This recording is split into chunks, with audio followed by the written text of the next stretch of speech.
আচ্ছা, এই রমরমে আমের সিজনেই যদি আমের পুডিংটা না খাই তাহলে কেমন হয় ব্যাপারটা? একদম ভালো না। তাই তো চলে গেলাম আমের পুডিং বানাতে। প্রথমে একটা মোল্ড ঘি ব্রাশ করে রেডি করে রেখেছি। তারপর এখানে দুইটা বড় সাইজের আম থেকে পাল্প সংগ্রহ করে নিয়েছি।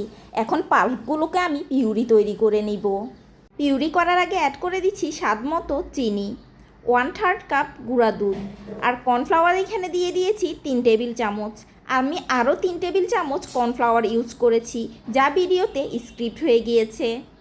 আমের পিউরিগুলোকে একটি পাতিলের মধ্যে নিয়ে চুলায় বসিয়ে দিয়েছি।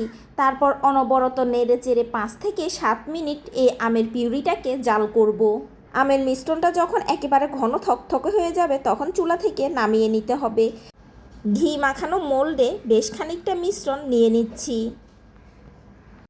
মোল্ডটা পুরানো হয়ে গেলে হাতের সাহায্যে একটু ট্যাপ করে নিতে হবে, এতে ভিতরে কোনো বাবলস থাকলে তা ফেটে যাবে। বাকি মিশ্রণটা আরেকটি ঘি মাখানো বাটিতে নিয়ে নিচ্ছি। আপনাদের কাছে যদি ঘি না থাকে তাহলে আপনারা বাটি অথবা মোল্ডের গায়ে একটু অয়েল ব্রাশ করে দিতে পারেন। এখন এগুলোকে রুম টেম্পারেচারে এনে ফ্রিজে রেখে দিব 3 থেকে 4 ঘন্টার জন্য। এবার একটি প্লেটের মধ্যে পুডিংটাকে ডিমোল্ড করে নিচ্ছি।